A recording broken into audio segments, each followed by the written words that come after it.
Good morning, guys. Hello, everybody. Welcome to our back porch. I think I'm getting worse and worse at intros. I'm like, hello, everybody. You just think intros are funny. I think intros are too formal for me. Okay. I just want to be like, hey there, or like, welcome. I don't know. That Either sounds way, really official. I know, right? Welcome, you guys, to our back porch. Where there is grass. Ah! If you missed the whole last 2 months of our lives, this has been the most exciting thing in our lives. We grew grass. We wanted to sit out here. It's like the first sunny day in pretty much a couple of weeks, and so we're just soaking it up, sitting out here, and we are going to do a little Q&A. So we're gonna answer your questions.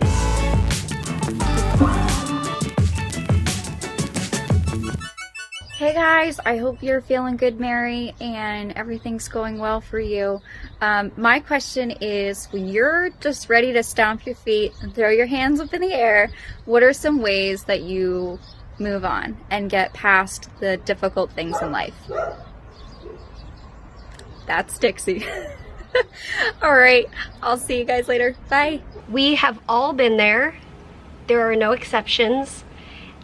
That moment where it feels like, even if it was something very small that tipped you over the edge and you're just feeling so overwhelmed, frustrated, exasperated, like, is this really? And maybe it was like you found a screw in your car tire and that was like the thing that pushed you over the edge. But it points to the background of all that's been happening that comes to mind, like all the medical stuff, the financial stuff, the family stuff, just everything that feels so big. Yeah, it's usually like a small, seemingly, like if it was in a different scenario of life or a different day, this moment wouldn't have taken you over the top, but it's everything combined. And what do you do? What do you do to move on? The first thing that comes to my mind is, do you know what I'm gonna say? Probably music, but yeah, I don't know. Get in the car, take a drive, maybe go grab a coffee or something, just take a drive, turn the music on. That helps me so much. Yeah. Mary is very much, I think one thing about Mary that I've observed, because I think everybody has a different way of processing that moment and how they refocus, because for Mary, like, music is how she refocuses on what's important, and I think that that's what taking that drive and turning on the music is good. Like, I think it's good for all of us, but I think all of us have different ways that we know that helps recalibrate us to what's important. And what is your way? Well, I think music is a great way. For me, sometimes it's the silent, like Mary's one of those who, like, she gets in the car and wants to like blast truth. Sometimes I like feel like life is so full of noise. I'm in the car, I'm like, do we really have to turn the music on? But no, I love music. It's just, I think for me, it's partially I think some of my introvert personality, like silence, like turn off all the noise around me and let my brain and my heart and my soul, let all of that dissipate and recalibrate my heart and my mind on what is important. I think that's what it comes down to. Yeah. Focusing on what's important, and to me that helps me put into perspective, okay, yes, these things are stressful, but what is important is, or what's important and what's relevant is that we know that God cares for us. He holds us, and so what is going to remind me that He is a loving God who wants me to feel cared for? And so for me, like, playing the music that reminds me of that helps. Yeah, so part of it is like, what can help put you in perspective or put your troubles in perspective? So maybe that's talking to a friend, or maybe that's playing music, or maybe it's sitting in silence, or whatever it is. Just kind of like snap out. But it's not just like, it's not a quick fix. It's not gonna, it's not ignoring it. Like for me, going in the car and playing music, it's partially to like step away from the troubles for a second so that I can recalibrate. Yeah, yeah. I think that's an important thing, is finding ways to step out of whatever you're, and that's not, like you said, that's not trying to escape it, but it's trying to get perspective on it. So that you can look at it from fresh eyes. Yeah. And Good question. Sometimes having friends around you can be a really important way to do that. Yeah. Because you need someone else's fresh eyes on that. Yeah. Hey, Peter and Mary. When you go into the hospital, what's your favorite thing to make sure that you always bring? I want to hear your answer to this question as the caregiver. I think for Mary and I both, our pillows. Yeah. Yeah. Because if you're sleeping on a different pillow, you're gonna have a sore neck potentially. It's gonna sound different because in the plastic like hospital pillows. Yeah. And sleep is important. So for us, it's bring your own pillow that your head is used to sleeping on. Hi Mary and Peter. I have really enjoyed watching all of the videos where you guys are doing kind of quarantine kitchen.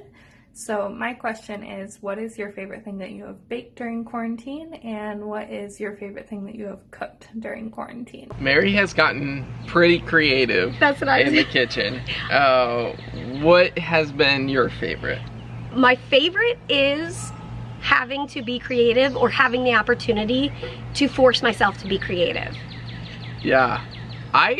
One of the things, so Mary started making bread, and that's been fun, but she like one day put oats, like oatmeal, in a food processor, ground it up and put that like oat flour in the bread, and it's so good. Yeah, that was probably our best outcome for like the baked item. And the thing that comes to mind for like savory stuff, I made a super like veggie packed. It was so fun to get as many veggies in as I possibly could. Oh, the lasagna? The lasagna, which turned out well the first time, and the second time we both got stomach aches from it. So we're gonna hold off on that for a while, but it was fun the first time. Yeah, it was really good. Oh, hummingbird. Have you thought about adding in a new puppy into your household? Oliver's getting a little bit older, as well as the puppies that we have. And bringing a puppy in the house has actually proven to be a good thing. So, have you thought about that? I think our instinct is to say no to the puppy. When the moment comes that Oliver is no longer here, which if we think about it too long, like we will officially start bawling on camera, so we're not gonna think about that. But when that time comes, are we on the same page with this, that like we would potentially welcome an older dog? We've talked about that. I think we just have to see at that point, but Yeah. we've talked about adopting an older dog. Yeah. We don't really love the puppy stage. Puppies are cute, but I remember when Oliver was a puppy, and it was so exhausting. Yeah. And of course we're coming from a perspective of like having health challenges, and so it's kind of in a way like having an infant. Yeah. A puppy infant, and it was just really difficult for us. Yeah. So I don't think we would do another puppy, but who knows? We could eat those words. Yeah. Just a question about your port. So I've had this port for 2 years now, and I still get significant amount of pain right here where the tubing runs in the chest. I don't get pain in the reservoir where the hubernator goes in, but I was wondering if that was something that you struggle with or ever struggled with, but it still hasn't been resolved after 2 years. That was just my dog. I had my first port for about 10 years, and the second port I've had for three or four. 4? I don't know. My first port, I had very little pain with it, and it's interesting, now that it's been out, I actually get some phantom pains with it. I don't know if it's like phantom, like it's not real, or if it's like scar tissue that's hurting. It's been really strange, but sometimes it hurts like, not very often, but sometimes it hurts fairly significantly. But that's just kind of a weird side note, because that's where my old port was. The new port, does it hurt? Not on a consistent basis. I'm curious what your doctors have said about that, like why it might be hurting, but I don't have a lot of experience with that. I mean, it's been a while since we've done IVs, but when Mary was on IVs, there would be times where you'd have random pains or that sort of thing. I can think of like vlog titles like pain in my port and that sort of thing. That's just what comes to mind. But I think that would usually be like if it was like infiltrating or something like that. Yeah, if the needle is getting out of position and the fluid is going where it's not supposed to, that'll hurt really bad.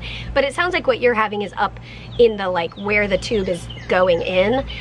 And I can imagine, like when I feel mine, it's pretty tight feeling. So maybe it's like a pulling or that sort of thing. I'm not sure. Yeah, because I think they usually do a stitch up there. Yeah. But anyways. Hi, Mary and Peter. My name is Annika, and I was wondering if, Mary, you have ever dislocated a rib while coughing. I don't think I've ever dislocated a rib, because I think I would know it if I did. Yeah. I've heard it's very painful. Yeah, because that can happen from coughing. Yeah. I know that you have like had like twinged muscles from coughing, but we don't have a sense that that was ever I think we would know if she ever dislocated a rib. I do think of when I was coughing, I was starting to throw up, and I was like hunched over going to the bathroom because things were gonna happen. And I think that was the moment when my hip first got crazy. Yeah, just like disjointed or whatever. Yeah, and that ended up lasting for months until I went to the chiropractor, and that helped. But that's the only thing I can think of. But that's a really interesting question. I think part of why I don't dislocate ribs, I'm imagining it's because my body, from the time when I was very young, when my bones were still growing and my ligaments were still growing and everything, I was always coughing. And so maybe my body got used to all that trauma. Maybe. Who knows? Speculation. But thank you guys for asking your questions. I got those questions from my Instagram, so if you ever want to send me a question for a future Q&A, you can send it on my Instagram personal messages, and just take the video on your phone, save it to your phone, and then attach it to the personal message so that I can save it and use it in a future video. Thanks for tuning in today, guys, and as always, we'll see you tomorrow. Good night. And here is the Holly Boy. Living the life. Do you want to answer any questions? How are you just so